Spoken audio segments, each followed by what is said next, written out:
राधा वल्लभ श्री हरिवंश। राधा वल्लभ श्री हरिवंश। वृंदावनेश्वरी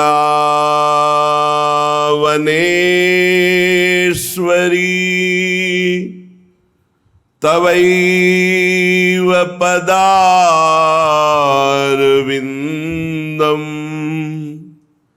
प्रेमामृतैकमकरन्द रसौघपूर्णम्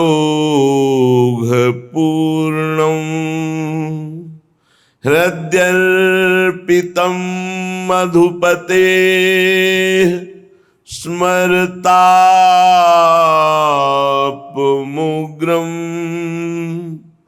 निर्वापयत् परम शीतलमाश्रयामि। परम शीतल माश्रयामि। श्री वृंदावन तो ही करूं प्रणाम। श्री वृंदावन तो ही करूं प्रणाम।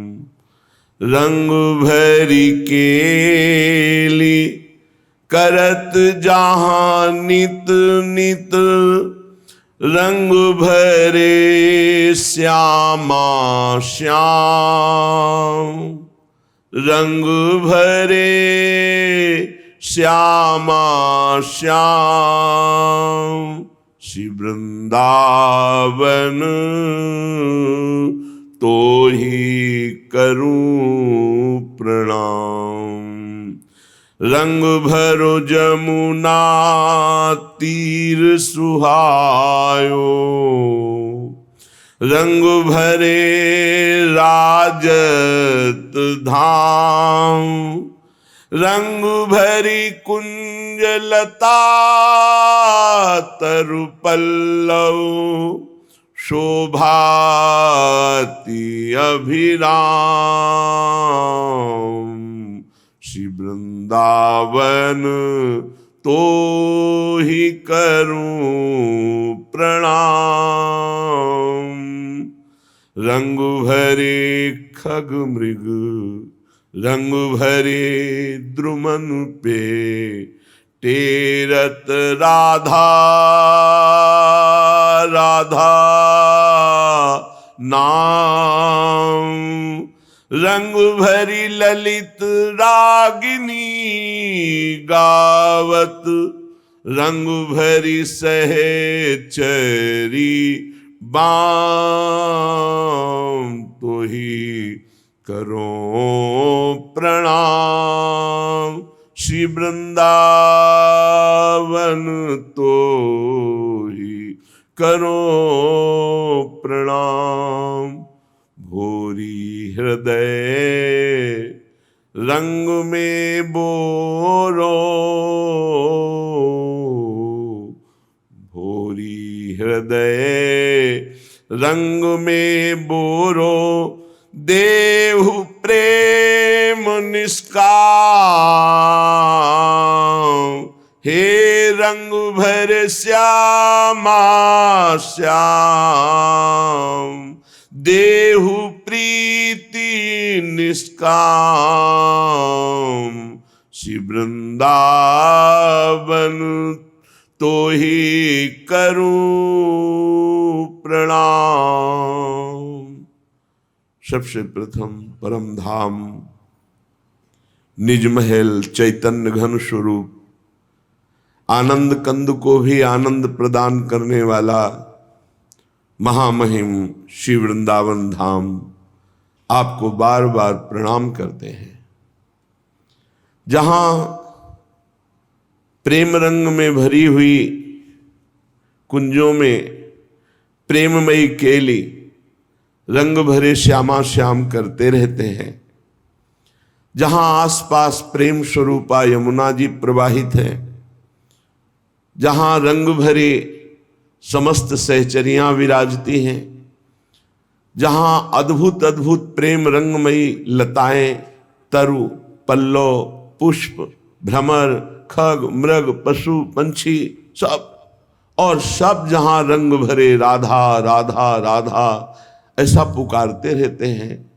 यहाँ के पत्तों से भी राधा नाम की ध्वनि, यहाँ के खग, मृग, पशु, पंछी सब राधा यश गायक हैं। राधा यशु मुखर मत्त खगावली के रंग भरे अर्थात प्रेम रंग में भरे हुए यहाँ के खग, मृग, पशु, पंछी सब राधा राधा पुकारते रहते हैं। और ललित राग रागिनियों की परम प्रवीण स्वामिनी जी की सहचरियां स्वामिनी जी को प्रसन्न करने के लिए अद्भुत भाव, अद्भुत राग रागिनियों से गायन करती रहती है। भोरी सखी कहती, हे वृंदावन, हे वृंदावन के खग, मृग, पशु, पंछी, हे वृंदावन की तरुलताओं, हे वृंदावन की यमुना महारानी, रसरानी, रजरानी, हम पर कृपा करो। हमें केवल प्रीति चाहिए प्रियालाल की, और कुछ नहीं। मेरा हृदय व्याकुल होकर श्यामा श्याम के लिए प्रतिपल तड़पता रहे, रोता रहे, ये प्रीति चाहिए। अहो भाग्य जिनके हृदय की समस्त कामनाएं उपासना की धारा के प्रवाह में बह गईं और एक चाह रह गई श्यामा श्याम की प्रीति की, श्यामा श्याम की सेवा की, श्यामा श्याम के सुमिरन की, श्यामा श्याम के मिलन की। अहो भाग धन्याति धन्य हो गया। पर ये प्रीति हमारे हृदय में कैसे उत्पन्न हो? ये तो परम पवित्र रात दिन प्रियालाल के धाम में रहकर प्रियालाल की उपासना बड़ी अद्भुत रीति से कर रहे भोलानाथ जी, भोरी सखी। तो इनके हृदय में तो प्रीति है ही। अपने अधम जो इंद्रियों के विलास में विचर रहे हैं, कैसे प्रीति हो प्रियालाल से? तो श्रीपाद प्रबोधानंद जी कह रहे हैं, त्वयि कृत कुकर्म कोटेरपि चांडालान महा अधमस्यास्य। चिंता नहीं करनी। कह रही यदि तुमसे त्वयि कृत तुम्हारे जो कर्म है वो कुकर्म कोटेरपि करोड़ों प्रकार से पापमय ही है, और सबसे नीच पुरुषों द्वारा भी धिक्कार योग्य तुम्हारे कर्म हैं, तो भी तुम्हें अब चिंता नहीं करनी। यदि हमारी बात तुम्हारे कान तक पहुंच रही है तो तुम्हें चिंता नहीं करनी। ईशोपि नैव शरणम, ईश्वर की कभी शरण नहीं हुई, कभी नाम जप नहीं किया, करोड़ों कुकर्म किए और नीच पुरुषों द्वारा भी धिक्कार योग्य है, ऐसा भी है। तो कह रहे हा वृंदारण्य किम विधास्यसि में, कि आपके पास मेरे कल्याण करने के लिए विधान नहीं? अर्थात ऐसे भी पुरुष का परम कल्याण श्री धाम वृंदावन कर देगा। विश्वास मानो, धाम में अपार सामर्थ्य है। जैसे जंग भरे लोहे में कभी ऐसी कामना ही नहीं हो सकती कि वो किसी राजा महाराजा का मुकुट बनकर लगे, लेकिन पारस के स्पर्श से वो ये सौभाग्य प्राप्त कर लेगा। ऐसे ही आलय बन बसत संग पारस के आयस कनक समान भयऊ।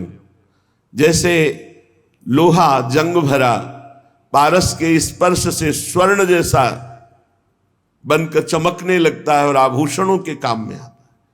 भला लोहा स्वर्ण जैसा कैसे बन सकता था? ये पारस का चमत्कार।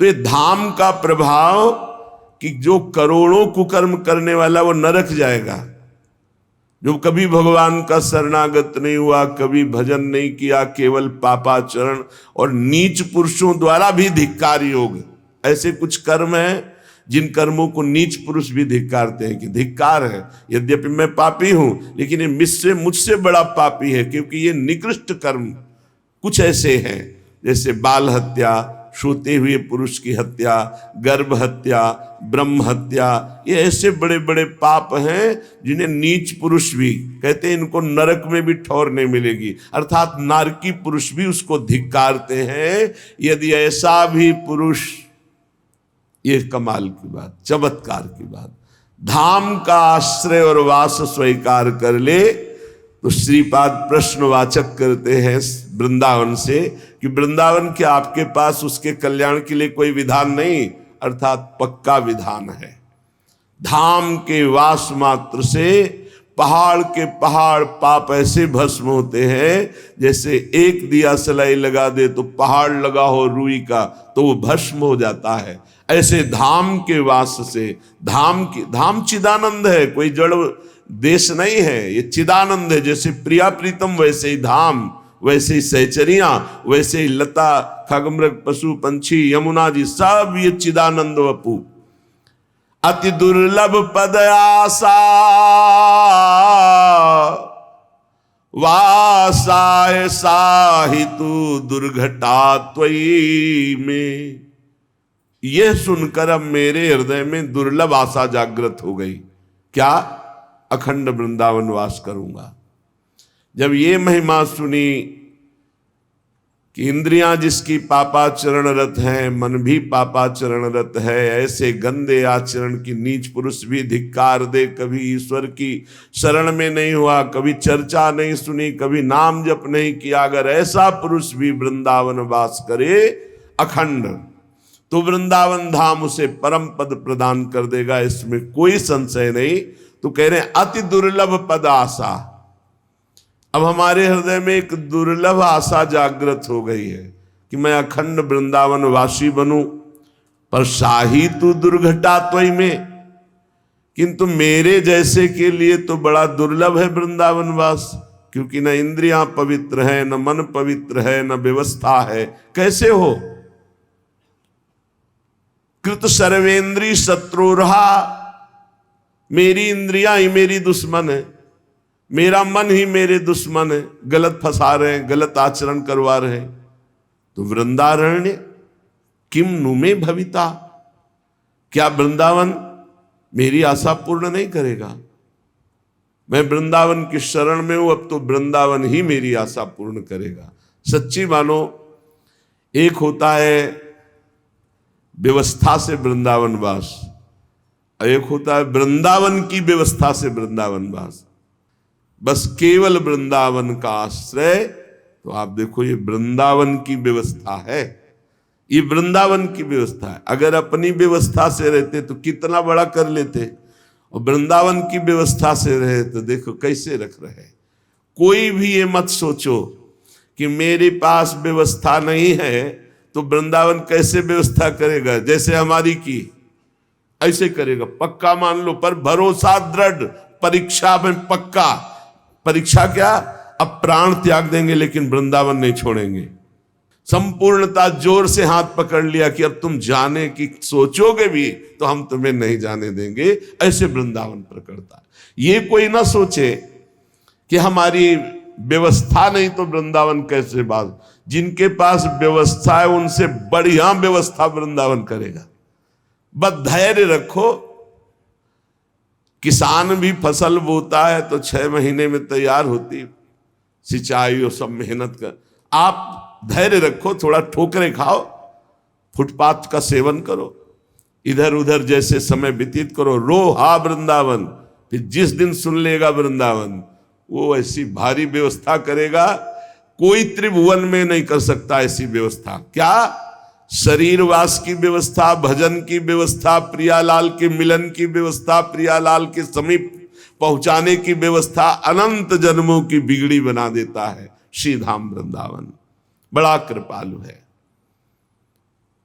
चलते हैं श्रीमद् भागवत, जो भगवान का वाङ्मय स्वरूप है।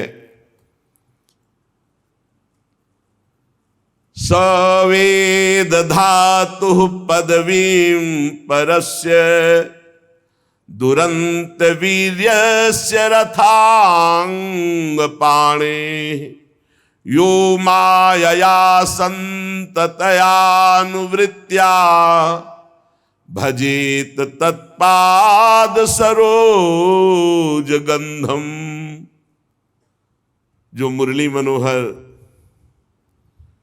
भगवान श्री कृष्ण का आश्रय ले लेता है, अनंत शक्ति अनंत पराक्रम सावेद धातु पदवीं परस्य दुरंत वीर्यस्य रथांग पाणे। कोई आज तक ऐसा नहीं हुआ कि संपूर्ण रूप से भगवान की सामर्थ्य को, बल को और महिमा को जान सके। इसीलिए वेद भी स्वयं नेति नेति कहते हैं, नाइति, इतना ही नहीं है। इसीलिए भगवान अनंत महिमा में जो उनका ज्ञान, जो वैराग्य, जो बल, जो ऐश्वर्य, जो प्रेम, वो आज तक कोई था नहीं पा पाया। भगवान सारे जगत के रूप में भी हैं और इससे परे भी हैं। उनके स्वरूप को, उनकी लीला को उतना ही वो जान सकता जितना भगवान जनाते हैं। संपूर्णतया तो भगवान भी अपनी महिमा को पूर्ण रूप से नहीं जानते। जैसे नाम की महिमा के लिए कहा गया, कहूं कहां लगी नाम बड़ाई, राम न सकत नाम गुण गाई। ऐसे प्रभु का रूप, ऐसे प्रभु की लीला, ऐसे प्रभु के अनंत महिमा। स्वयं भगवान ही तो शेष जी के रूप में है। अनंत महिमाशाली भगवान शेष ही है भगवान, और महिमा 2000 जिह्वा से वर्णन करते रहते, पार नहीं पाते। स्वयं भगवान की ही बुद्धि शक्ति से तो सरस्वती जी प्रकट हुई, लेकिन वो भी महिमा का पार नहीं पाती। स्वयं भगवान ही अपौरुषेय वेद के रूप में प्रकट हुए, पर वेद भी नेति नेति कह रहे अनंत महिमा श्री भगवान की है, जो नित्य निरंतर निष्कपट भाव से भगवान के चरणों का आश्रय लेकर नाम जप करता है और सेवा करता है। सोई जाने जे देहु जनाई। भगवान स्वयं उसको फिर अपनी महिमा जनाते, जितना उतना ही पार पाता है। जैसे मच्छर से लेकर गरुण जी तक अनंत महिमाशाली आकाश में उड़ते हैं, पर कोई पार नहीं पाया।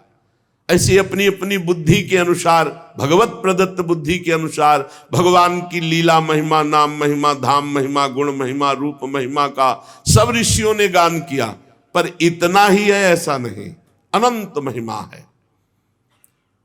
ध्यान देने योग्य बात है, जो नित्य निरंतर निष्कपट भाव से भगवान का नाम जप करता है, भगवान के चरणों का आश्रय लेकर उनकी सेवा भावना में, वो धन्य धन्य हो जाता है।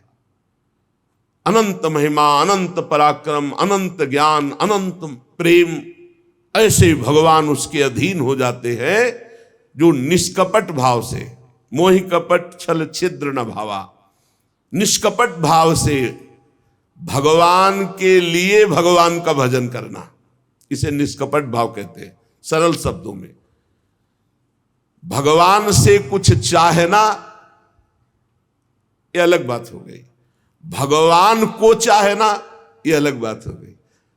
भगवान के लिए भगवान का भजन करना, भजन के लिए भजन करना, भजन किए बिना जिया नहीं जाता, भजन किए बिना रह नहीं सकते, ये है निष्कपट भाव का भजन। भगवान के चरणों का आश्रय, निष्कपट भाव से निरंतर नाम जप और उनकी सेवा, इससे भगवान अधीन हो जाते हैं, अनंत महिमाशाली। सूत जी महाराज कह रहे, शौनकादि ऋषियों, आप लोग बड़े सौभाग्यशाली हैं, धन्य हैं, क्योंकि मानव जीवन विघ्न बाधाओं से भरा हुआ है। आज तुम मस्ती कर लो, कल मस्ती करने लायक नहीं रहोगे, ना शरीर रहेगा, ना समय रहेगा, ना व्यवस्था रहेगी। बड़ा विचित्र है, बड़ा विचित्र। ये मानव जीवन संघर्ष, विपत्ति, अपमान, दुख, दुविधा से भरा हुआ है। संसार में तुम्हें दुख, दुविधा, संघर्ष से केवल एक बचा सकते हैं, भगवान श्री कृष्ण।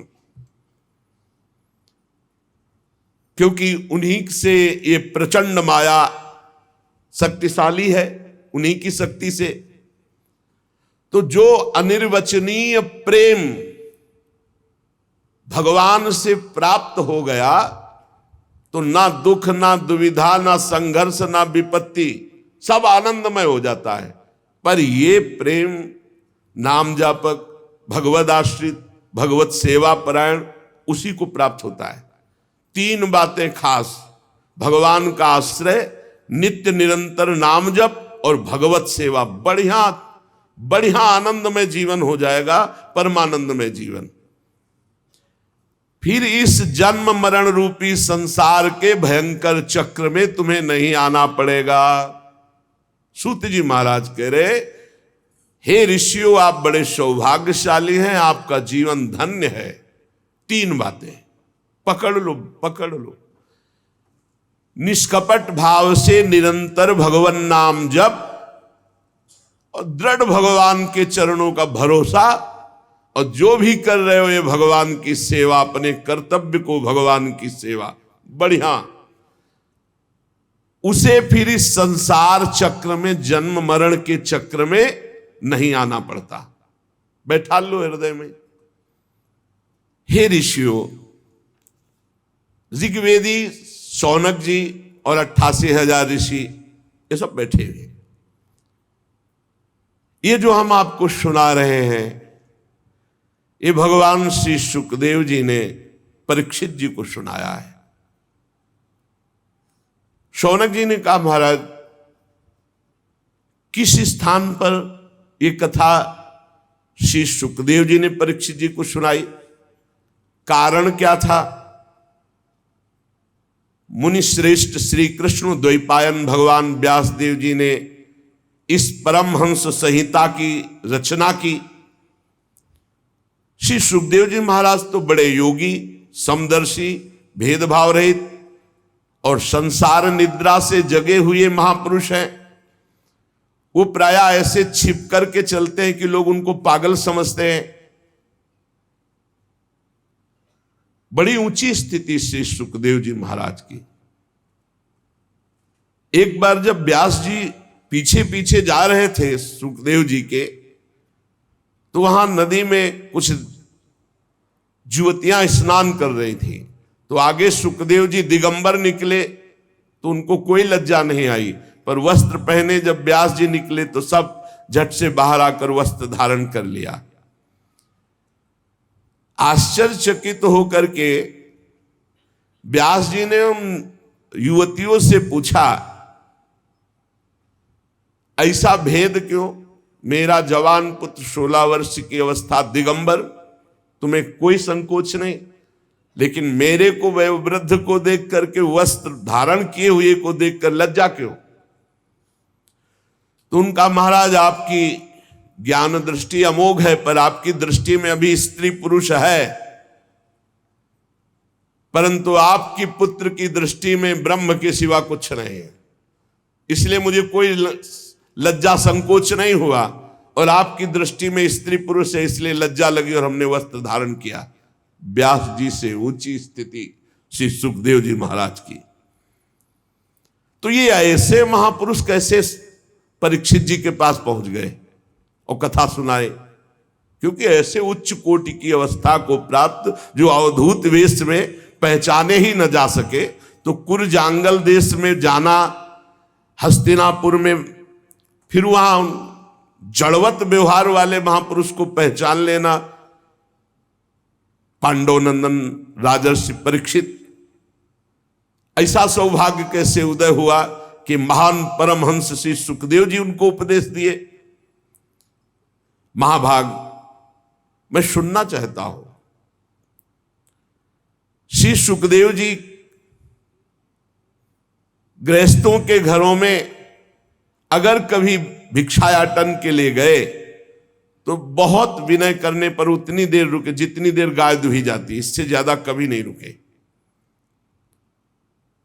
फिर 7 दिन रुककर कथा सुनाला ऐसे महापुरुष को। सूत जी हमने सुना है, अभिमन्यु नंदन महाराज परीक्षित भगवान के बड़े प्रेमी भक्त थे। उनके जन्म में भी बड़ा आश्चर्यमय प्रसंग घटा। ये पांडव वंश के गौरव बढ़ाने वाले सम्राट थे, भला इनको शाप क्यों मिला? ऐसे भगवत प्रेमी, ऐसे धर्मात्मा राजा, और फिर ये सर्वस्व त्याग करके आमरण अनशन व्रत लेकर गंगा किनारे बैठ गए। अरे महाराज परीक्षित इतने बलवान राजा थे कि शत्रु पक्ष के राजा इनके चरण रखने की चौकी में आकर रत्नों के ढेर समर्पित करते थे। इन्होंने दुस्त्यज लक्ष्मी परिवार का मोह त्याग कर गंगा किनारे भूखे प्यासे रहकर प्राण त्यागने की इच्छा की। मुझे लगता है कि जो भगवान के आश्रित हैं, संसार के परम कल्याण अभ्युदय समृद्धि के लिए ही वो जीवन धारण करते हैं, उनका अपने शरीर से कोई स्वार्थ नहीं रहता, फिर वो शरीर त्याग की बात क्यों सोचे? ये मैं जानना चाहता हूं। सूत जी आपको वेदवाणी छोड़कर अन्य समस्त शास्त्रों का पूर्ण ज्ञान है, इसलिए इस समय जो हम आपसे प्रश्न कर रहे हैं आप कृपा करके बताइए। सूत जी ने कहा इस समय वर्तमान चतुर्युगी के तीसरे युग द्वापर में महर्षि पराशर के द्वारा वसुकन्या सत्यवती के गर्भ से भगवान का कलावतार योगीराज श्री कृष्ण द्वैपायन व्यास देव जी के रूप में जन्म हुआ।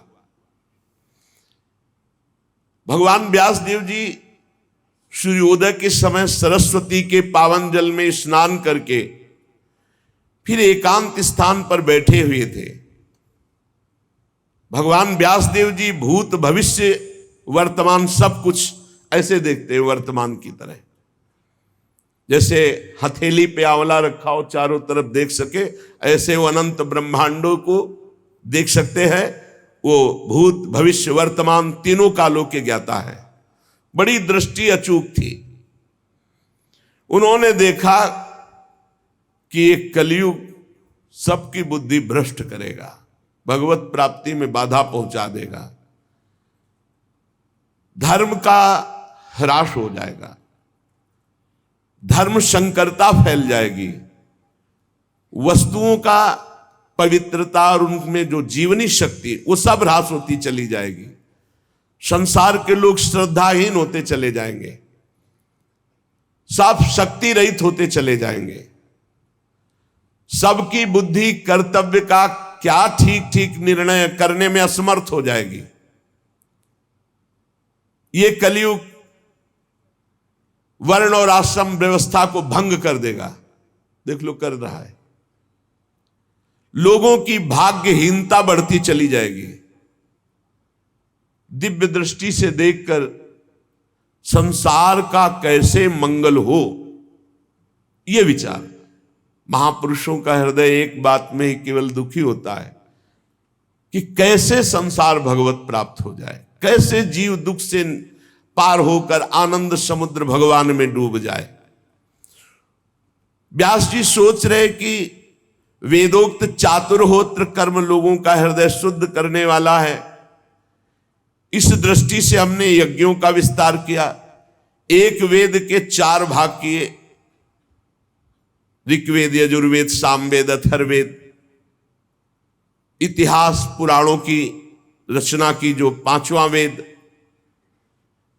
ऋग्वेद को पैल ऋषि, सामगान को जैमिनी ऋषि, यजुर्वेद के एकमात्र स्नातक वैशंपायन जी, अथर्ववेद में दरुण नंदन सुमंत मुनि जी। इतिहास और पुराणों में उग्रश्रवाजी कह रहे मेरे पिता रोमहर्षण जी।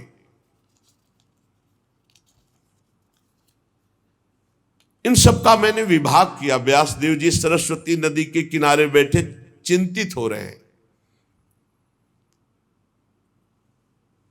पर कलयुग आएगा तो वेद को पढ़ पाना, सिद्धांत समझ पाना बड़ा कठिन है। इसलिए कल्याण हो जाए ऐसे आचरणों में सब चूक कर बैठेंगे, क्योंकि ज्ञान नहीं रहेगा।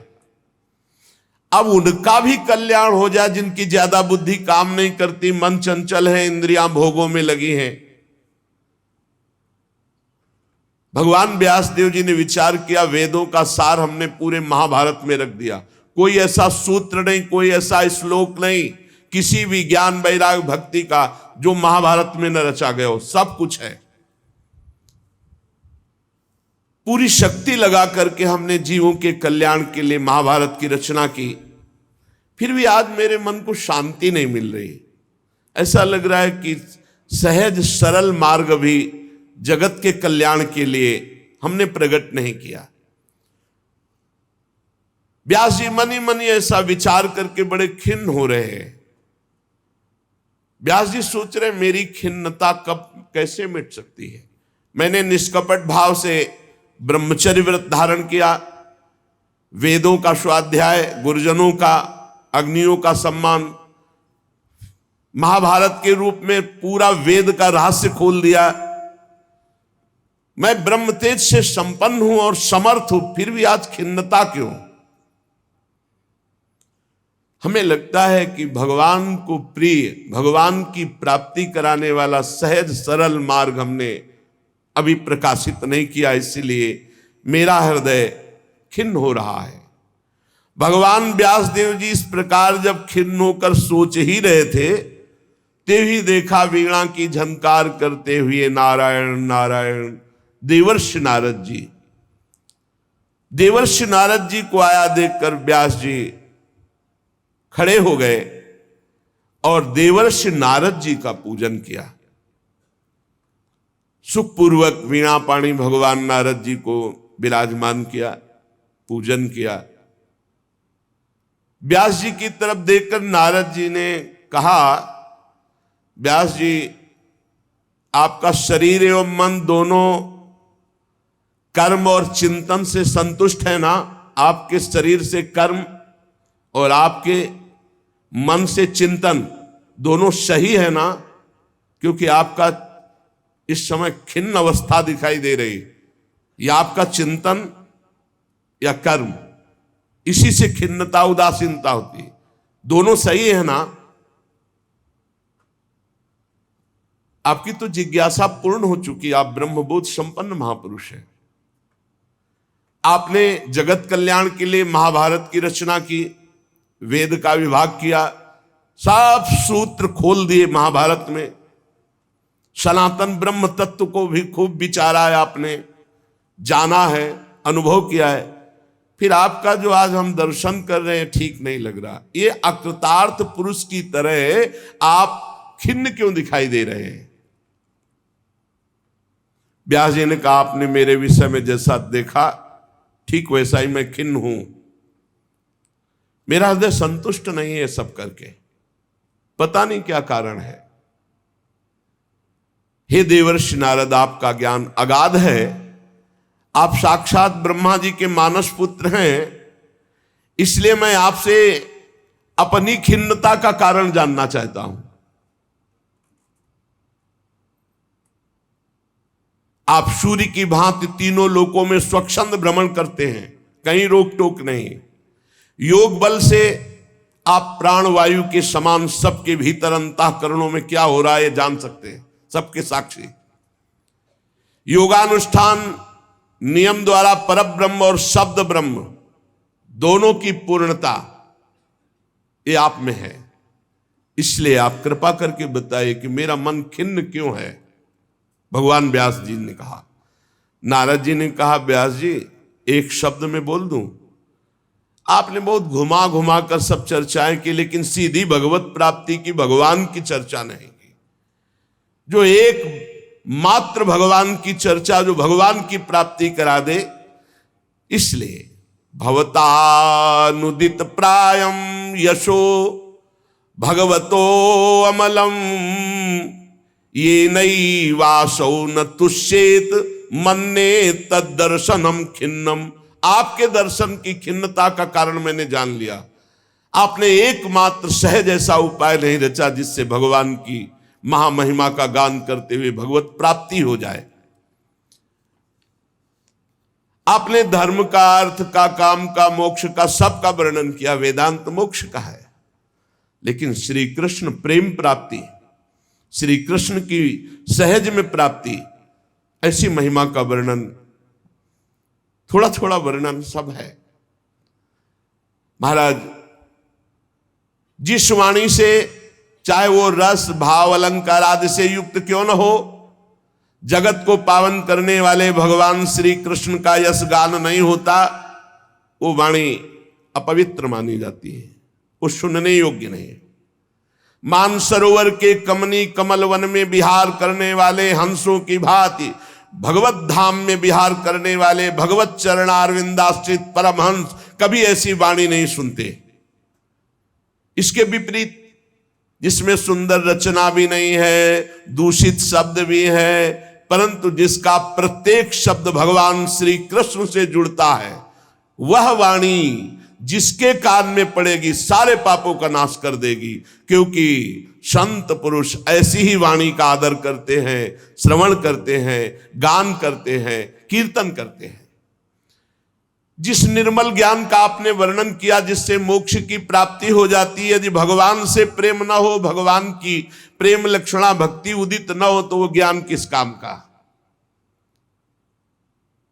गोस्वामी जी ने भी कहा है, जोग कुजोग ज्ञान अज्ञानु, जहां नहीं राम प्रेम पर धानु।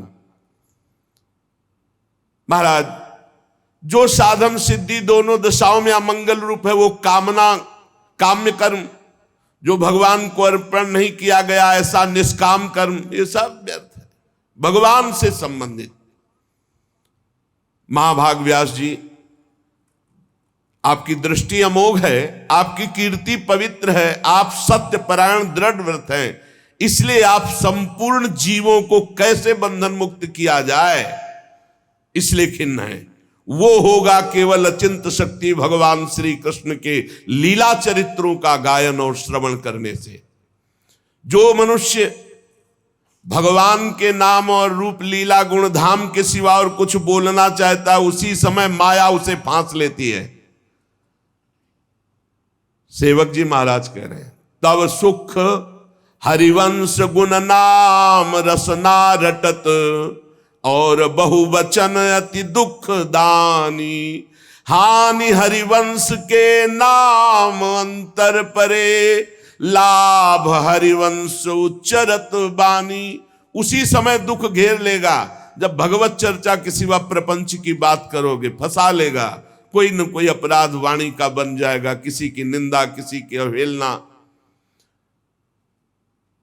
देवर्षि नारद जी कहते, जब कोई मनुष्य भगवान की चर्चा के सिवा और कुछ बोलने की इच्छा करता है, उसी समय भगवान की माया उसको चक्कर में फंसा लेती है, उसकी बुद्धि अपवित्र हो जाती है। जैसे हवा के झकोरों से डगमगाती हुई डोंगी को कहीं भी ठहरने का ठौर नहीं मिलता, ऐसे भगवत विमुख बुद्धि चंचल होकर माया में भ्रमित हो जाती, उसे कहीं ठौर नहीं मिलता। भगवान अनंत, कोई विचारवान विवेकी पुरुष संसार की वार्ता छोड़कर भगवान की चर्चा करता है, संसार की बातें सुनना बंद करके भगवान की बातें सुनता है, और वो परमानंद का अनुभव करता है। इसलिए जगत के कल्याण के लिए अब आप भगवान की लीलाओं का गायन कीजिए। बड़ी जोर की बात देवर्षि नारद जी यहां कह रहे, त्यक्त्वा स्वधर्मम चरणाम्बुजम हरे, भजन पक्कोथ पते ततो यदि। बहुत जोर की बात है।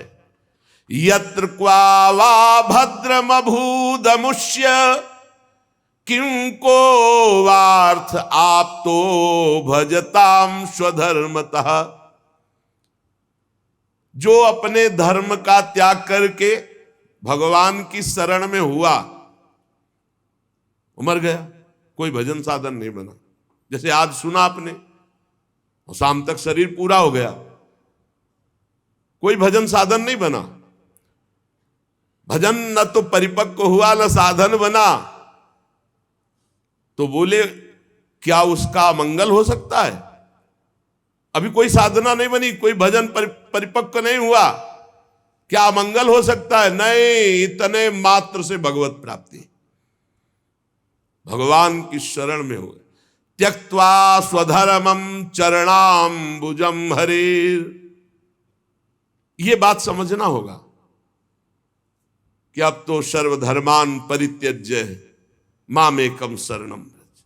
जो भगवान ने आदेश किया अब मैं वही स्वीकार करता हूं। त्यक्त्वा स्वधर्मम चरणाम्बुजम हरेर, ये अंदर की बात है। आज सत्संग सुना और मन में निश्चय किया कि अब सब धर्म कर्म भगवान के लिए, अब तो मेरे जीवन का एकमात्र लक्ष्य श्री कृष्ण, और मर गया। कोई साधन भजन नहीं हुआ। भजन न पक्कोथ पते ततो यदि, न भजन हुआ न कोई परिपक्व अवस्था आई तो क्या होगा? यत्र क्वा वा भद्र मभूदमुष्य, क्या उसका मंगल हो सकता है? बोले कदापि नहीं। सीधे शरणागति का फल, सीधे शरण की प्राप्ति। और जो धर्मानुष्ठान खूब कर रहा है, भगवान की शरण में नहीं, भगवान का भजन नहीं करता, तो बोले क्या कभी उसका मंगल हो सकता है? नहीं। क्यों? ऐसे ऐसे अपराध बन जाएंगे। मान लो एक वैष्णव निंदा बन गई तो पूरे जीवन का स्वधर्मानुष्ठान सब चाट लिया। साधु अवज्ञा तुरत भवानी कर कल्याण अखिल के हागी। भक्तन निंदा अति बुरी भूल करे जिन कोई, किए सुकृत बहु जन्म के क्षण में दारे खोए। कौन सा लाभ मिल जाएगा यदि हरि से विमुख होकर धर्मानुष्ठान करता है और हरि के शरणागत हो गया, सब धर्मों को भगवान के चरणों में समर्पित कर दिया और शरीर छूट गया, कोई भजन परिपक्व नहीं हुआ, तो भी उसे भगवत प्राप्ति होगी, क्योंकि वो भगवान की शरण में। त्यक्त्वा स्वधर्मम चरणाम्बुजम हरेर, भजन न पक्कोथ पते ततो यदि। पक्का नहीं हुआ, सिद्ध नहीं हुआ, कुछ नहीं, शरीर छूटा भगवान को। क्यों? भगवान की शरण में था। भगवान का उभय भांति ते आनो, दोनों स्थिति में लाओ, चाहे वो कामना से हो चाहे निष्कामना से, चाहे जैसे भाव से हो, अगर मेरे शरण में आ गया तो भगवान करे कोटि विप्र बदला गए जाहू, आए शरण तजो नहीं था। इसलिए बुद्धिमान पुरुष को चाहिए कि भगवत आनंद की प्राप्ति के लिए, दुख निवृत्ति के लिए एकमात्र भगवान की शरण ले लो। भगवान खुद गीता जी में कह रहे, दैवी है सा गुणमयी मम माया दुरतया मामे वे प्रपद्यन्ते माया में ताम तरंते। जय घोष है, तर जाएगा। वही बात देवर्षि नारद जी कह रहे हैं। तिनके से लेके ब्रह्मा तक ऊंची नीची योनियां सब कर्म के फल स्वरूप हैं। ये स्वयं प्राप्त नहीं होती, कर्म के अनुसार प्राप्त होती है।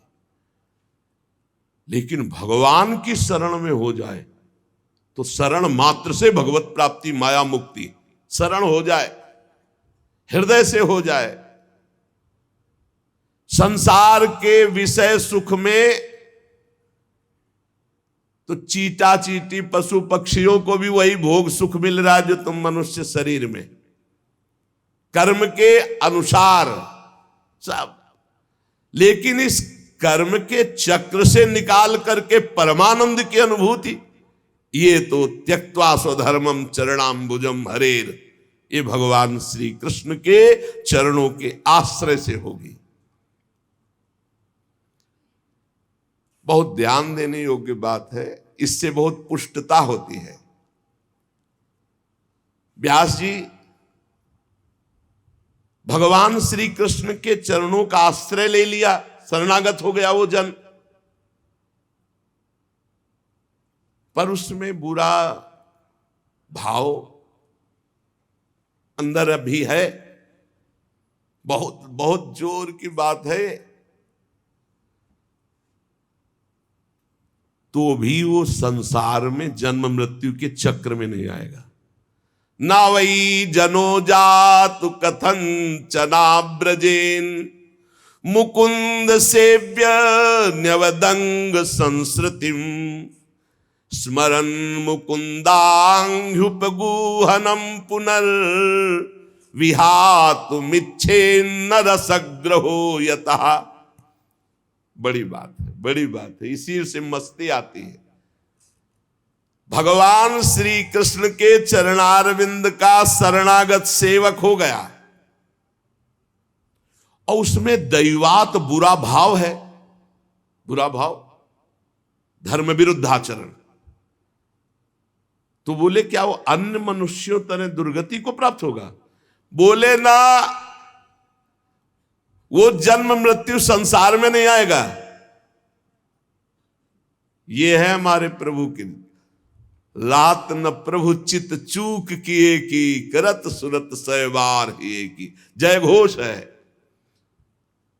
संस्कृतिम चक्र में अब नहीं आ सकता, बुरा भाव भी है, पर भगवान का शरणागत। इसीलिए कहा गया है कि भगवान जो गीता जी में कह रहे कि साधुरेव समंतव्य, उसे मानो साधु है।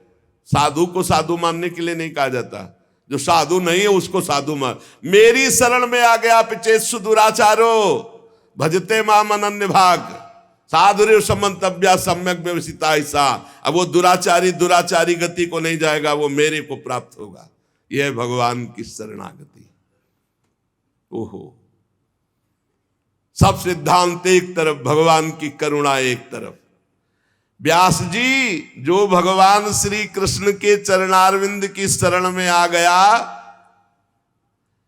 दैवात का भी बुरा भाव उसके अंदर है, तो वो जन्म मृत्यु संसार चक्र में नहीं आएगा। बुरा होते हुए भी वो भगवान को प्राप्त हो जाएगा। क्यों? क्योंकि भगवान का आश्रय लिया। मुकदमा में फांसी की सजा पक्की, वकालत पक्की, न्यायाधीश पक्का, दस्तखत पक्के, लेकिन राष्ट्रपति ने माफ कर दिया, अब क्या करोगे? अब जज ये थोड़ी कहेगा कि घंटों सालों से हम दिमाग लड़ा करके फिर इसको निर्णय किया, आप रद्द क्यों कर रहे हैं? वकील कहें हम बहुत वकालत की है और ये पक्का दोषी है, तो राष्ट्रपति कहेंगे पक्का दोषी है पर हमने माफ कर दिया। अहम त्वाम सर्व पापेभ्यो मोक्षयिष्यामि मा शुचा, ये हमारे अखिल कोटि ब्रह्मांडों के अधिपति बोल रहे हैं। सर्वधर्मान परित्यज्य माम एकम शरणम व्रज।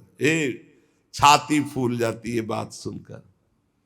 नहीं तो एक एक कर्म का बहुत बड़ा बड़ा हिसाब है। यहां कह रहे व्यास जी जो भगवान श्री कृष्ण के चरणारविंद की शरणागति स्वीकार कर ली, उसमें दैवात बुरा भाव, दैव कहते प्रारब्ध, प्रारब्ध के अनुसार बुरा भाव, तो क्या वो जन्म मृत्यु संसार चक्र में आएगा? कभी नहीं। जीत गए हम जीत गए। इसीलिए कहते हैं भगवत प्राप्ति को समझो आप। जिसने भगवान के चरण कमलों का एक बार आश्रय ले लिया, फिर भगवान उसे कभी नहीं छोड़ते। ये मंगल बात। और जिसे चस्का लग गया भगवान के भजन का, भगवान की लीला कथा सुनने का, उसको कल्याण की फिक्र नहीं। कल्याण तो उसका हो गया जो बुरा भाव वाला भी है, लेकिन भगवान का शरण आश्रय ले लिया। अपिचेत्सु दुराचारो, कैसा मंगल भगवान की शरणागति है। मैंने तो आपको इशारा बताया है, आप तो खुद सब कुछ जानते हैं। देवर्षि नारद जी कह रहे हैं व्यास जी आप अपनी अमोघ दृष्टि का प्रयोग कीजिए। आप भगवान पुरुषोत्तम के कलावतार हैं। आपने अजन्मा होकर यह जन्म धारण किया है जगत मंगल के लिए। ये तपस्या, वेदाध्ययन, यज्ञानुष्ठान, स्वाध्याय, ज्ञान, दान, तीर्थयाटन, इन सबसे भगवत प्राप्ति नहीं। श्री कृष्ण लीला गुणों का गायन करके, श्री कृष्ण की शरणागत होकर श्री कृष्ण का नाम जप, ये भगवत प्राप्ति कराएगा। मैं तुम्हें अपने पूर्व चरित्र को बताता हूं। देवर्षि नारद जी कहते हैं ये पिछले कल्प की बात है, युग की नहीं, कल्प की बात है। मुझे तीनों काल का ज्ञान है। मैं वेदवादी ब्राह्मणों की एक दासी का लड़का था। ये पहले बहुत सुंदर गंधर्व थे, उपबर्हण, जो देवर्षि नारद जी अपनी कथा सुना रहे कि मैं पूर्व जन्म में दासी पुत्र था, उसके पहले उपबर्हण नाम के गंधर्व थे और बहुत ही सुंदर थे। इनको इतना सब पसंद करते थे, चाहे कोई भी हो, कि इनका दर्शन करना, इनसे संभाषण करना। चित्ररथ गंधर्व ने 50 दिव्य सुंदर अपनी पुत्रियों को, उपबर्हण को ब्याहा था। बड़े ही सुंदर थे ये। एक बार ब्रह्मा जी ने भी इनको अपनी सभा में गाने के लिए बुलाया, उपबर्हण को, भगवान का यश गाने के लिए।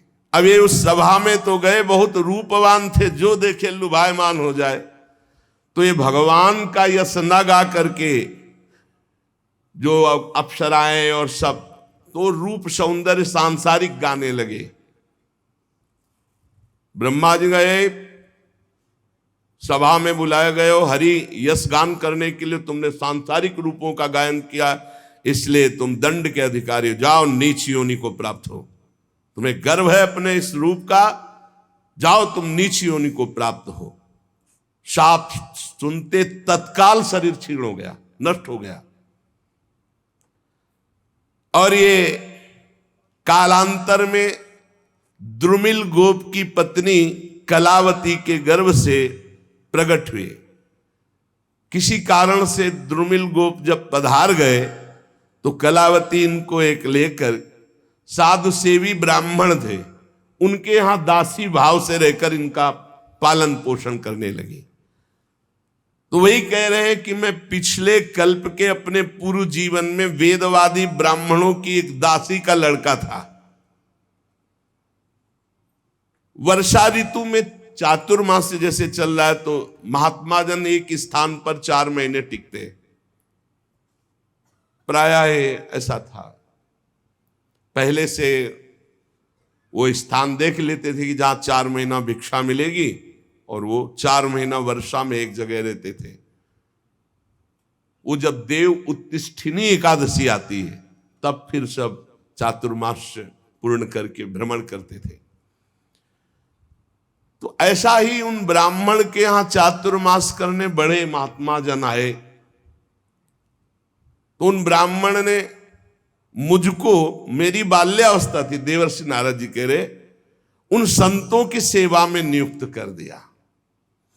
देखो, संत सभा में अपराध किया, ब्रह्मा जी की सभा संत ही सभा तो है, तो नीची गति को प्राप्त हुई। अब यहां संत सेवा, तो सर्वोत्तम गति को प्राप्त होंगे। मुझे संत सेवा में नियुक्त कर दिया गया। ये बड़ा सौभाग्य होता है जब संत सेवा का अवसर मिले, उनके चरण धोने का, उनको परोस के पवाने का, उनकी जूठल पत्तल फेंकने का, उनकी पत्तल से जूठे किनका लेकर, बड़ा इससे जो भगवत प्रेमी महात्मा, ये संसारिक लोग उपहास करेंगे, न मत सुनना, ये संसार के रजोगुणी लोग नहीं जानते हैं।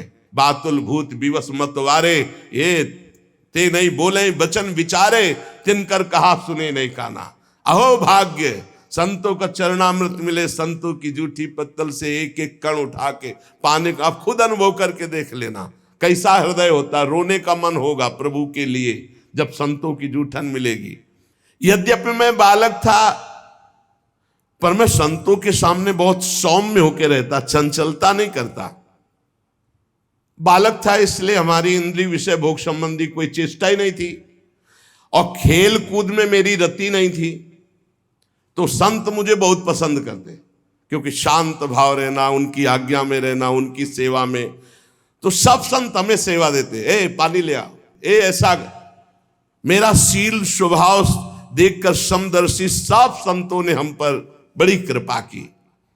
उच्छिष्ट ले पान अनुमोदितो द्विजयी, सकृष्म भुंजे तद पास्त किलविषा। देख लो, मुझे संतों की जूठी पत्तल फेंकना, उनके पात्र मार्जन करना, और उसमें लगा हुआ जूठन निकाल के एकत्रित करके खाना, इससे क्या हुआ? भुंजे तद पास्त किलविषा, जितने पाप थे सब भस्म हो गए। ये बड़ी बात है, ये बड़ी बात है। सब जनों को यही समझाते, जबरदस्ती आ गए, चलो संत सेवा में, चलो संत सेवा करो, चाहे आपको दोना पत्तल फेंक, कुछ भी करो, संत आ रहे हैं, आप इत्र छिड़को, संत आए उनके चरण धो, एक रुमाल से पूछो, एक उनकी आरती करो, एक चंदन लगाओ, बैठा लो, भगवान की तरह उनको पवाओ, और जब पा के चले तो उससे जूठन उठाओ, एक एक किनका उठाकर एकत्रित करके पाओ। तो कह रहे सत्कृष्ण भुंजे तदपास्त किलबिषा, सारे पाप भस्म हो गए। जो बर्तनों में पात्र में लगी हुई जूठन होती उसको एकत्रित कर लेता और एकांत में उसे पाता तो भगवान के लिए रोना आता, हृदय से सारे पाप नष्ट हो गए। अब तो रोज यही सौभाग्य मिलता चातुर्मास्य भर संतों की कथा सुनना, बैठकर उनकी जूठन पाला, उनकी सेवा करना। तो मेरी भगवान श्री हरि में अपार रुचि हो गई, रुचि, पूरा जीवन व्यतीत हो जाता है। उद्देश्य श्री भगवान भले हो लेकिन रुचि भोग रहती है, रुचि संसार रहती है, रुचि भगवान में हो गई। ये संतों का जूठन, संतों के वचनामृत श्रवण का। प्यारे व्यास जी, संतों के संग में जब भगवान की लीला कथा होती तो मैं एकाग्रता पूर्वक सुनता और रोता, क्योंकि हृदय पवित्र हो रहा है। मेरी भगवान में अपार प्रीति होने लगी, भगवान में रुचि, महात्माओं की सेवा से मेरी बुद्धि भगवान में अचल हो गई। ये बहुत बड़ी बात, बुद्धि का भगवान में अचल हो जाना। अब उस बुद्धि में शुद्ध ज्ञान जागृत हुआ। बालक ही हैं अभी, ये संपूर्ण संसार असत है, ये ब्रह्म स्वरूप में कल्पित है, ये सत्य नहीं है, मैं ऐसा देखने लगा। ये बहुत ऊंची स्थिति। इस प्रकार शरद और वर्षा, इन दो ऋतुओं में तीनों समय महात्माओं का चरण धोना, महात्माओं की जूठन पाना, महात्माओं के वस्त्र धोना, उनके पास बैठकर भगवान की चर्चा सुनना, मेरे चित्त से रजोगुण तमोगुण का पूरा नाश और विशुद्ध त्रिगुणातीत भक्ति का प्रादुर्भाव हो गया। तस्यैवं मेनुरक्तस्य प्रसितस्य हतैन सह श्रद्धानस्य बालस्य दान्तस्यानुचरस्य च। मेरा संतों में बड़ा अनुराग हो गया, बड़ी प्रीति हो गई। मैं विनय पूर्वक संतों से यदि कुछ लेना है तो दैन्य, जैसे भगवान को दैन्य प्रिय से संतों से मैं विनय पूर्वक बर्ताव करता। संत जन मेरी श्रद्धा, मेरा संयम, मेरी विनम्रता, आज्ञाकारिता, ये देख करके बहुत प्रसन्न हुए। जब जाने का समय हुआ तो मैं सब संतों के चरणों में लौटकर रोया कि अब कैसे जीऊंगा। 4 महीने आपका सानिध्य, चरणामृत, वचनामृत, उच्छिष्टामृत। उनमें से जो एक महापुरुष थे वे एकांत ले गए और उन्होंने भगवान के गुरुहितम ज्ञान का हमें उपदेश किया, जिसका उपदेश आगे भगवान ने उद्धव जी को किया है एकादशी स्कंद में। भगवान श्री कृष्ण के माया के प्रभाव को मैं जान गया। अब तो कुछ अच्छा नहीं लगा, कैसे भगवान मिले, कैसे भगवान का दर्शन। सत्य संकल्प व्यास जी पुरुषोत्तम भगवान श्री कृष्ण के प्रति समस्त कर्मों को समर्पित कर देने से और निरंतर भगवान की स्मृति से तीनों तापों का नाश करने वाला शुद्ध ज्ञान प्रकट हो जाता है। वो मेरे हृदय में प्रकट हो गया। अब तो जन्म मृत्यु चक्र में डालने वाली माया का मेरे ऊपर कोई प्रभाव नहीं। बड़ी प्रसन्नता हृदय में, पराभक्ति का प्रादुर्भाव। अब प्रभु का नाम गुण स्मरण बस यही चल पड़ा। प्रभु का नाम जप रहे, प्रभु की लीला गायन कर रहे, प्रभु का स्मरण कर रहे। कभी कभी एकांत में, हे प्रभु मैं आपको नमस्कार करता हूं, हे प्राणाधार आपका कैसे साक्षात्कार होगा, ऐसे प्रार्थना करता।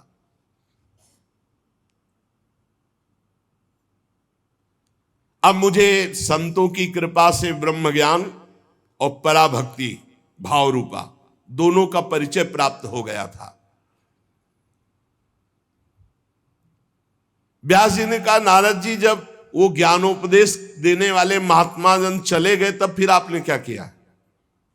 उस समय आपकी अवस्था तो बहुत छोटी थी। फिर आपने अंतिम समय शरीर कैसे परित्याग किया? और आप इस समय पूरी याद रखे हुए हैं। काल तो सब स्मृति का नाश कर देता है, आपको पूर्व कल्प की स्मृति कैसे? पीछे युग की नहीं, पूर्व कल्प की। देवर्षि नारद जी ने कहा, जब मुझे ज्ञान देने वाले महात्मा गण चले गए तो मैं भगवान का नाम जब, भगवान का ध्यान, भगवान का स्मरण करते हुए, बहुत छोटी अवस्था थी, समय व्यतीत कर रहा था। मैं अपनी माँ का इकलौता लड़का था, वो मुझे बहुत प्यार करती थी। ये मुझे पच नहीं रहा था, ये मुझे पच नहीं रहा था कि माँ मुझे प्यार कर रही। मैं ही उसका सहारा था, इकलौता लड़का। मैंने भगवान से प्रार्थना की, प्रभु मां के स्नेह पास से मुझे मुक्त करो।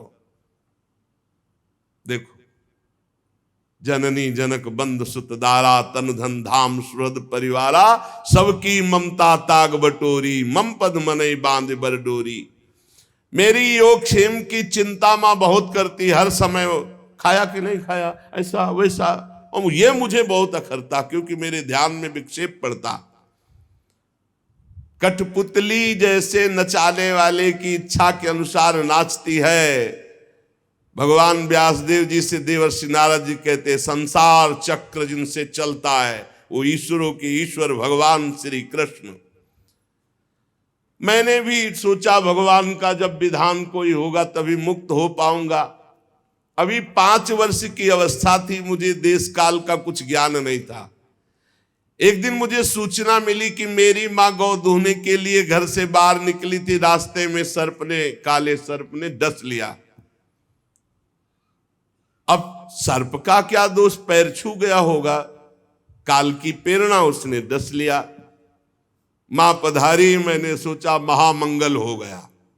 ये लो, यह है भक्तों का हृदय।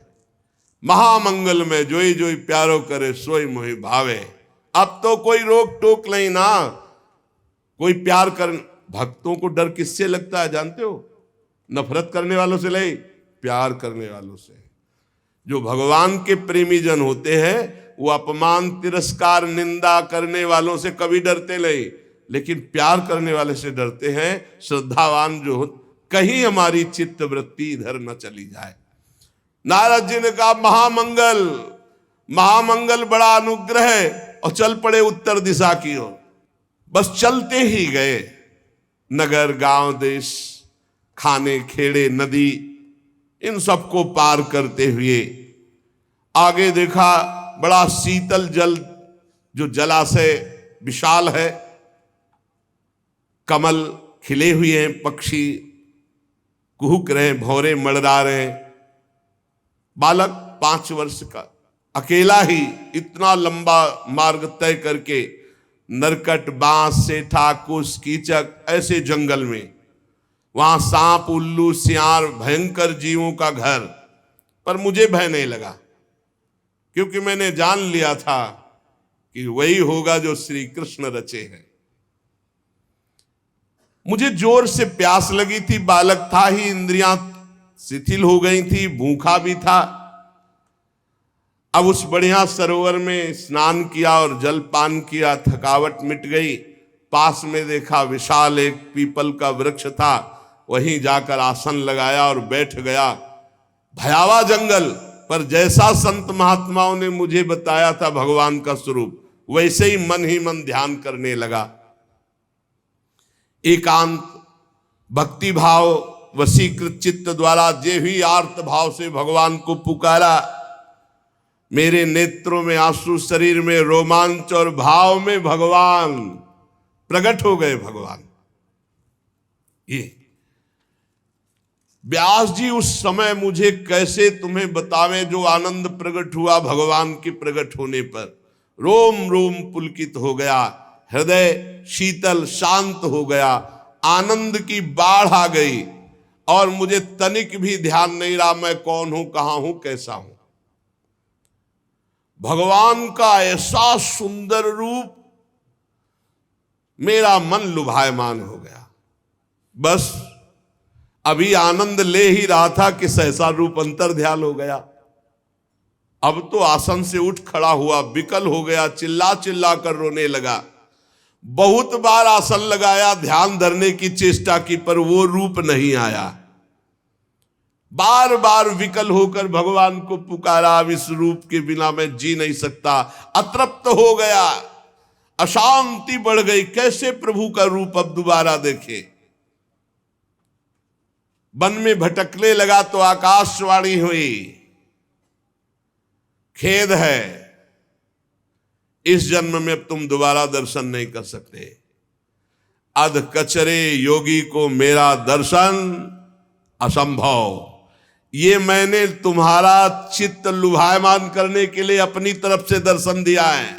ऐ निष्पाप बालक, तुम बस इसी रूप का ध्यान करते हुए निरंतर मेरा नाम जप कर और शरीर की आयु पूरी होने का इंतजार कर। अब तुझे कोई वासना नहीं फंसा पाएगी। अल्पकाल में संत सेवा से तुम्हारी चित्तवृत्ति परम पवित्र हो गई, इसीलिए संत सेवा से प्रभावित होकर मैंने तुम्हें दर्शन दिया, ये तुम्हें लुभायमान करने के लिए। अब तुम्हारा यह शरीर जब छूटेगा तो तुम मेरे दिव्य पार्षद देवर्षि नारद के रूप में जन्मोगे, प्रकट होगे। ये भगवान ने कहा। तुम्हारा दृढ़ निश्चय कभी नहीं टूटेगा। सृष्टि का प्रलय हो जाने पर भी तुम्हें एक एक बात की स्मृति रहेगी। मैं हर समय तुम्हें देख रहा हूं, तुम निश्चिंत रहना, बस मेरे ध्यान में, मेरे भजन में शरीर छोड़ो और आओ, मैं दिव्य पार्षद रूप तुम्हें प्रदान करूंगा। मैंने आकाशवाणी जिस दिशा से हुई थी झुककर प्रणाम किया। बस लज्जा संकोच छोड़कर भगवान के नाम का कीर्तन करता हुआ समय व्यतीत करता, कब शरीर छूटे। स्पृहा, मद, मत्सर ये सब नष्ट हो चुके थे। अब तो काल की प्रतीक्षा करता हुआ केवल विचरण करता। भगवान की कृपा से मेरा हृदय कृष्ण प्रेम से भर गया। जैसे बिजली कौंधती ऐसे अचानक मृत्यु आई और मेरे शरीर को नष्ट कर दिया। जे भी शरीर नष्ट हुआ तो सीधे भगवान के समीप गया और भगवान ने मुझे दिव्य चिदानंद में देवर्षि नारद शरीर दिया। ये पांच भौतिक नहीं है, ये चिदानंद है। त्रिभुवन में कहीं भी वायु के समान देवर्षि नारद जी जान, और कभी मृत्यु नहीं होनी। प्रारब्ध कर्म पांच भौतिक शरीर में होते हैं, चिदानंद में नहीं। सबको चिदानंद मिलता है जो भगवान के निजन होते हैं, जैसे दास्य, सख्य, वात्सल्य, गोपी, सहचरी, ये सब चिदानंद स्वरूप।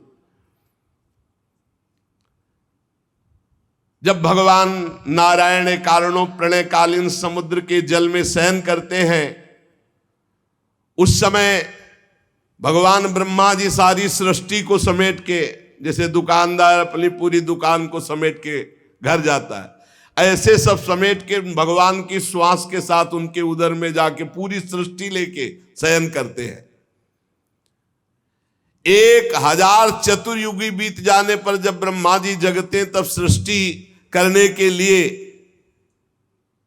तीनों लोकों के जीव सब बाहर आ जाते हैं। फिर दुकान फैला दी। ये ऐसे ही चल रहा है। मैं भगवान की कृपा से वैकुंठ से लेकर अनंत जितनी रचना है सब में बिना रोक टोक के विचरण करता हूं। मेरा कभी एक क्षण के लिए भी भगवान का भजन नहीं छूटता। और भगवान ने मुझे अपने कर कमल से स्वर ब्रह्म ये वीणा दी है, और इस वीणा में सा रे गा मा पा ध नी, सा षडज, र ऋषभ, गा गांधार, मा मध्यम, पा पंचम, धा धैवत और ना निषाद, ये सातों स्वर, सातों राग, ये सब विराजमान है इस वीणा में। षडज ऋषभ गांधार मध्यम पंचम धैवत निषाद, सा रे गा मा प ध नि। ये विभूषित दिव्य वीणा है। इसमें मैं भगवान के नाम का और लीलाओं का गायन करता रहता हूं, और जब चाहता हूं उसी समय प्रभु प्रकट होकर मुझे दर्शन देते हैं। जब जब जहां पुकारा भगवान वही है। कैसा सौभाग्य, ये भजन का फल।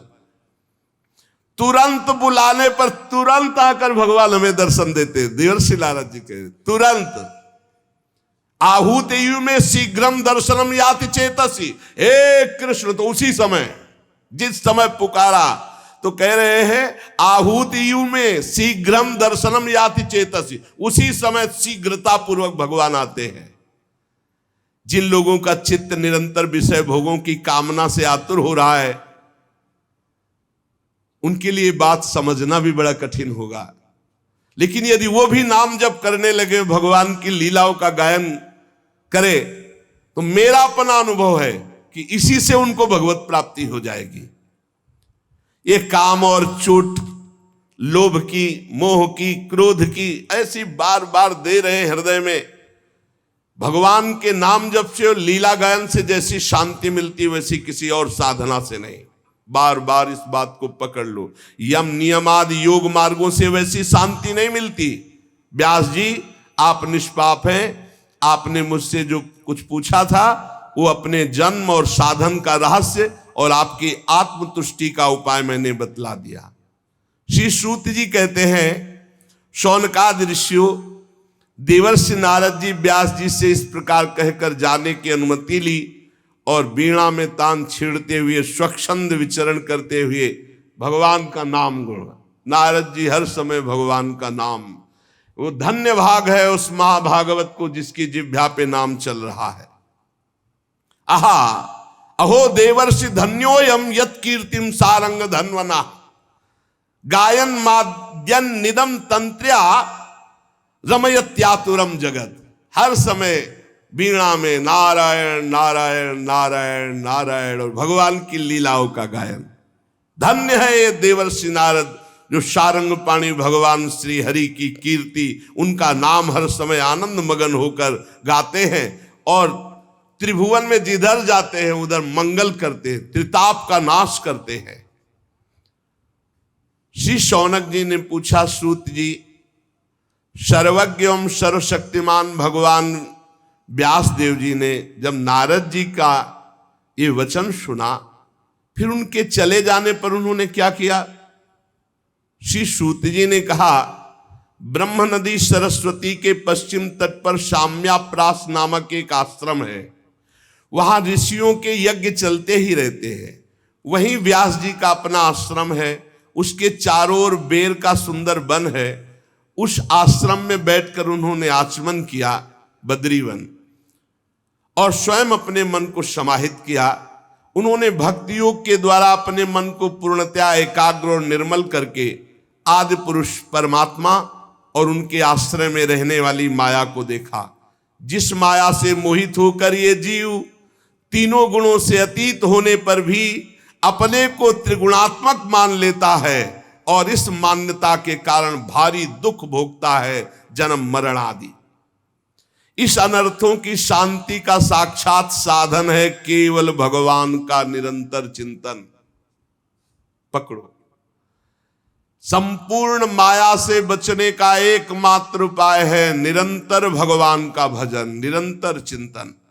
परंतु संसार के लोग इस बात को नहीं जानते हैं। यही कारण है कि उनकी दुर्गति होती है। बात पकड़ लो।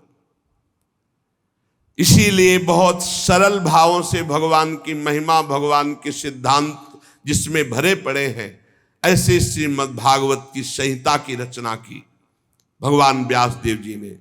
इसके श्रवण मात्र से पुरुषोत्तम भगवान श्री कृष्ण के प्रति परम प्रेममयी भक्ति हो जाती है।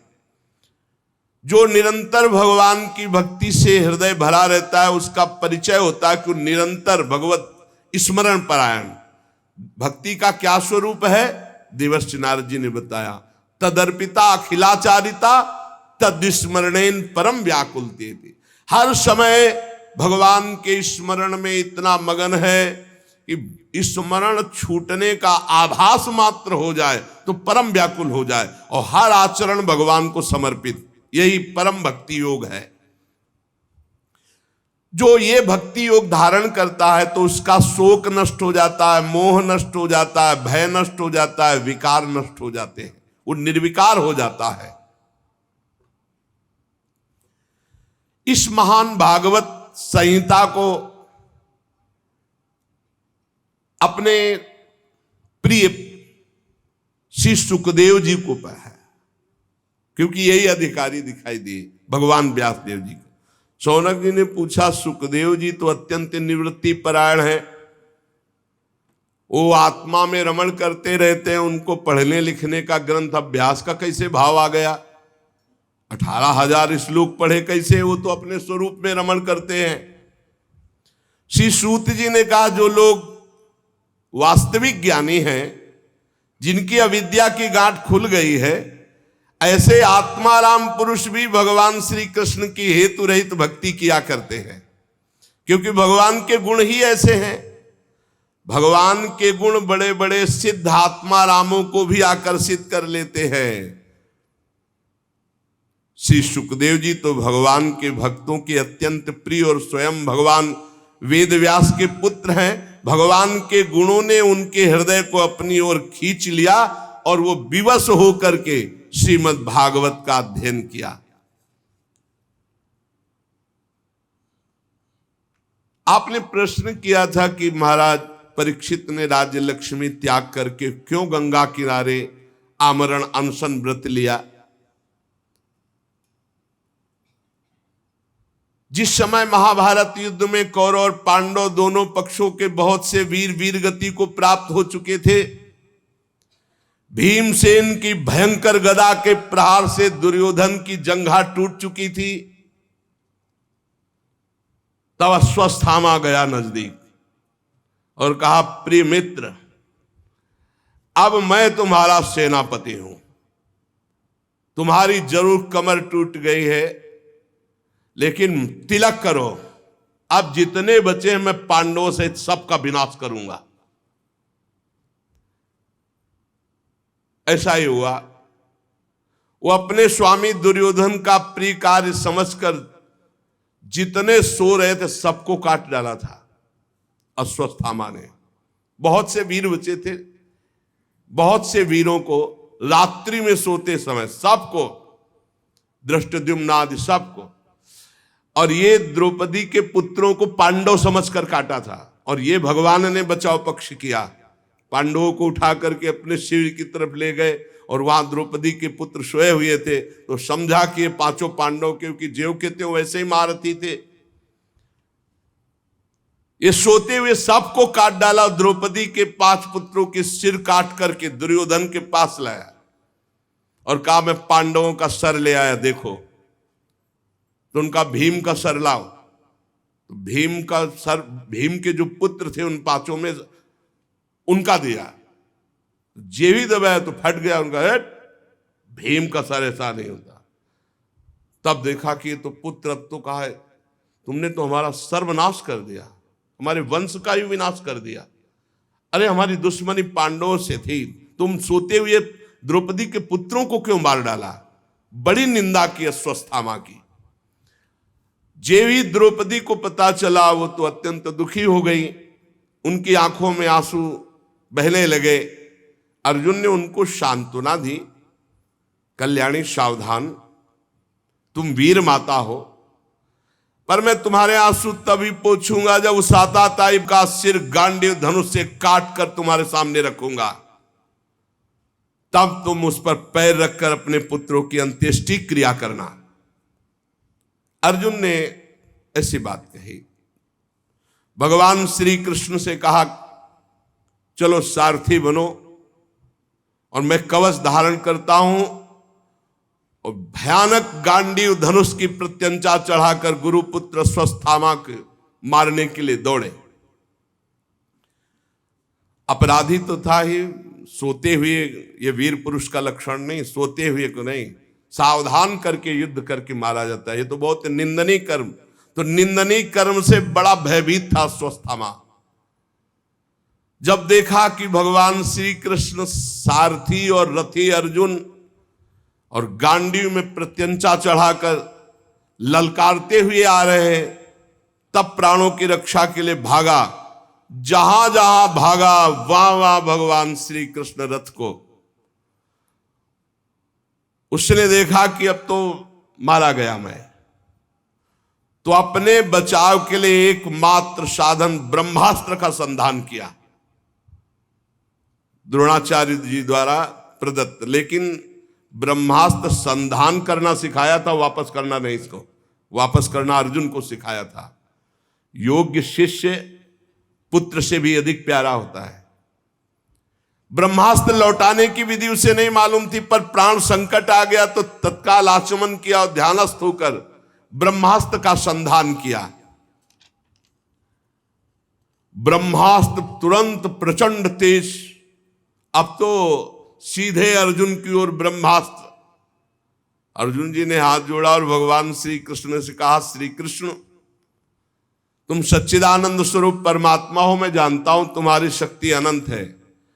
तुम ही भक्तों को अभय देने वाले हो, जो संसार की धधकती हुई आग में जल रहे उन जीवों को उबारने के एकमात्र तुम ही लक्ष्य हो प्रभु। तुम प्रकृति से परे रहने वाले आदि पुरुष साक्षात परमात्मा हो। तुम अपनी स्वरूप शक्ति से बहिरंग एवं त्रिगुणमयी माया को दूर भगाकर अपने अद्वितीय स्वरूप में स्थित हो। तुम अपने प्रभाव से माया मोहित जीवों के लिए धर्मादि रूप कल्याण का विधान करते हो।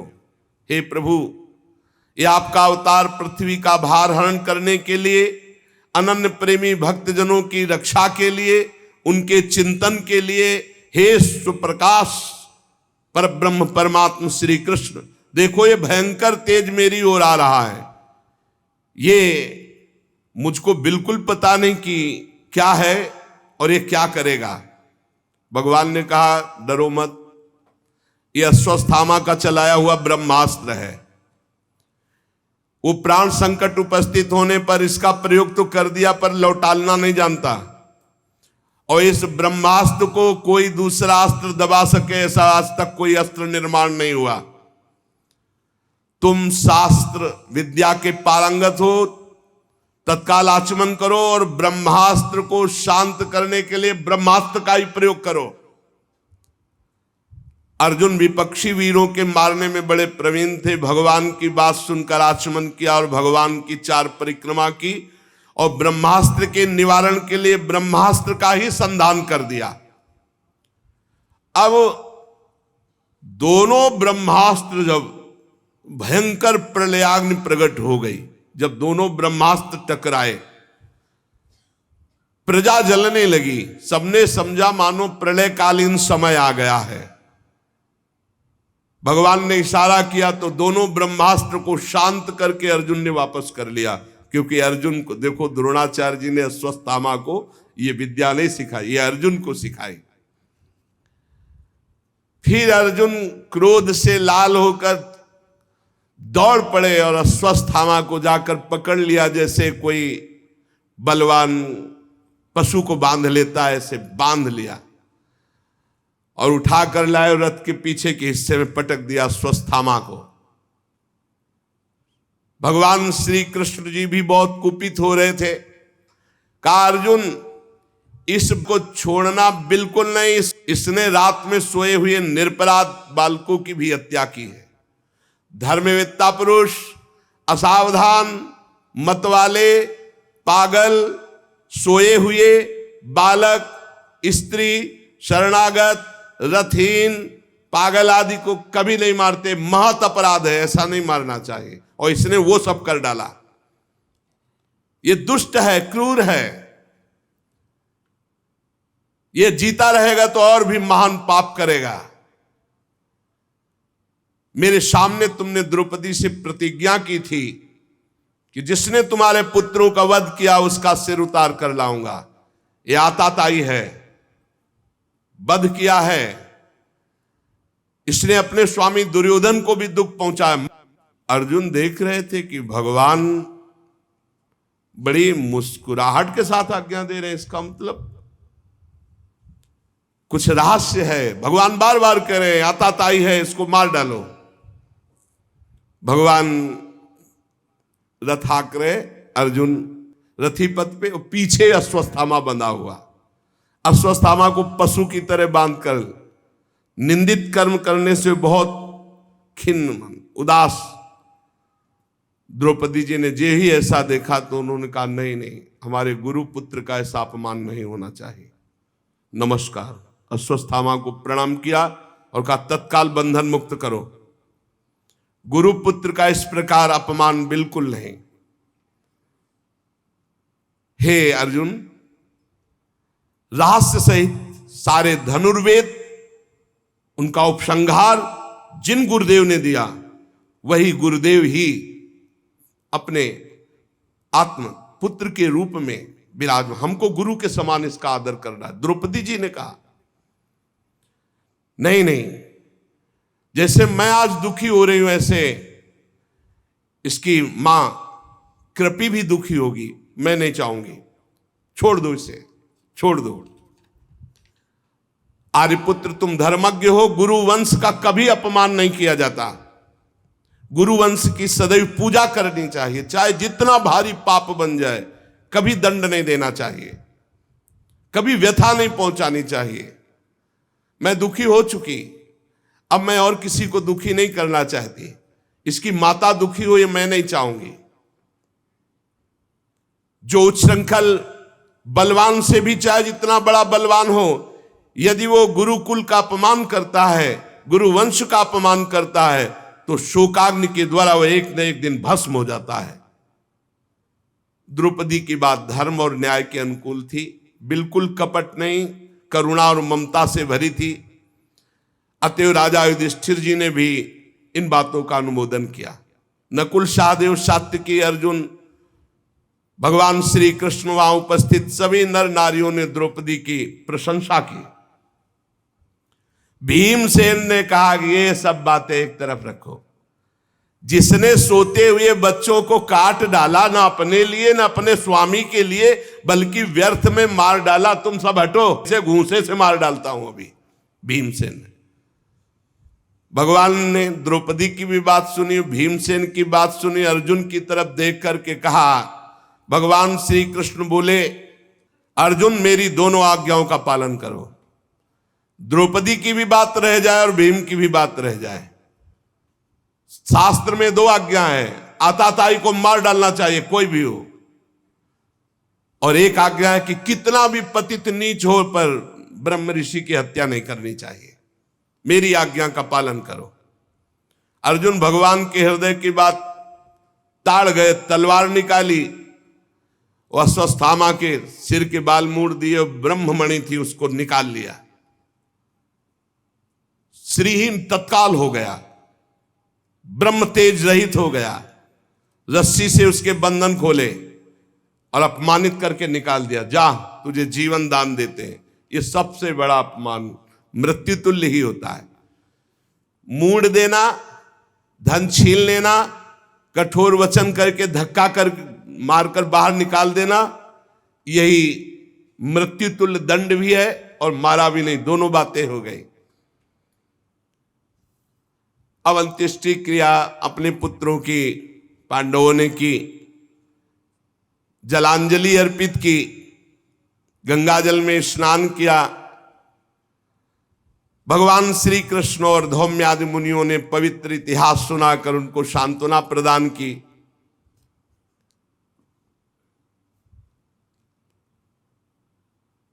भगवान श्री कृष्ण युधिष्ठिर को राज तिलक, सिंहासन आरूढ़, सब काम ठीक अब हो गया। अश्वमेध यज्ञ करा दिए, जाने का विचार हुआ। युधिष्ठिर से और बड़े बुजुर्गों से भगवान ने कहा हम उद्धव आदि के साथ द्वारिका, सबने विवश होकर के भगवान से प्रार्थना की कि अब आपको जाने की अनुमति कौन दे, आपके दर्शन मात्र से सुख मिलता है, पर जैसे आपको सुख मिले। भगवान के लिए दारुक ने रथ सजाया, छत्र चंवर आदि जैसे। भगवान बैठने ही जा रहे थे कि आवाज आई, प्रभा पाहि माम महायोगिन देव देव जगतपते नान्यम तद्भयम पश्चे यत्र मृत्यु परस्परम। प्रभु प्रभु रक्षा करो रक्षा करो, आपके अतिरिक्त कोई नहीं है कि इस लोक में मुझे बचा सके, क्योंकि यहां सब परस्पर एक दूसरे की मृत्यु के निमित्त बन रहे। प्रभु ये देखो, कोई तेजो में बाण मेरे गर्भ की ओर दौड़ा रहा है। उत्तरा के गर्भ में महाराज परीक्षित थे। स्वामिन मुझे भले मार डाले, लेकिन मेरे गर्भ की रक्षा हो, मैं आपकी शरण में हूं। भक्तवत्सल भगवान ने दृष्टि डाली तो देखा कि ये नीच माना नहीं, ब्रह्मास्त्र का प्रयोग गर्भस्थ शिशु पे कर दिया स्वस्थामा ने। और उधर 5 बाण संधान किए पांडवों को, कि वंशय नहीं रहने देंगे, पांडवों को भी नष्ट करने के लिए 5 बाण, और 1 बाण उत्तरा के गर्भ में विराजमान महाराज परीक्षित के नाश के लिए ब्रह्मास्त्र का प्रयोग। पांडवों ने देखा, बोले प्रभु ये 5 बाण तेजों में हमारी ओर आ रहे हैं। सबने अस्त्र उठा लिया। भगवान ने कहा तुम सब शांत हो जाओ। ध्यान किया सुदर्शन चक्र का, यह अमोघ अस्त्र है, भगवान का पार्षद है, और सुदर्शन चक्र को रक्षा में लगा दिया। पांडवों की कोई भी अस्त्र शस्त्र अब छू नहीं सकता। देखो, ये कथाएं ही नहीं है, इनको जीवन में उतारना है। हर परिस्थिति में यदि हम भगवान का आश्रय लिए रहेंगे तो भगवान हमारी रक्षा करेंगे पक्का। सुदर्शन चक्र से निज जनों की रक्षा की। योग योगेश्वर भगवान श्री कृष्ण ने जब देखा कि पांडवों की वंश परंपरा जिससे चलने उस परीक्षित के ऊपर ब्रह्मास्त्र, तो तुरंत अपने माया के द्वारा कवच रच दिया, गर्भस्थ शिशु को कवच में। सुदर्शन चक्र की रक्षा में पांडवों को ब्रह्मास्त्र अमोघ है, कोई शस्त्र उसको नहीं रोक सकता। फिर भगवान श्री कृष्ण का तेज सुदर्शन के सामने आते ही 5 बाण शांत हो गए। ये कोई आश्चर्य की बात नहीं, भगवान सर्वाश्चर्यमय है। भगवान निज शक्ति माया से स्वयं अजन्मा होकर संसार की सृष्टि पालन और लय करते हैं। भगवान श्री कृष्ण ब्रह्मास्त्र की ज्वाला तो सुदर्शन से, और आप अंदर सूक्ष्म रूप रख करके गर्भस्थ शिशु परीक्षित की रक्षा की। बड़ा सौभाग्य परीक्षित जी का, गर्भय में भगवान के दर्शन हो गए। ब्रह्मास्त्र की ज्वाला से मुक्त कर दिया पांडवों को भी और गर्भस्थ शिशु को भी। फिर भगवान ने सांत्वना दी और कहा अब चले। जब कुंती जी ने देखा कि भगवान जा रहे हैं, भगवान के समीप आई और भगवान से स्तवन करने लगी। जो स्तवन वो आगे चर्चा। श्री राधा वल्लभ लाल की जय।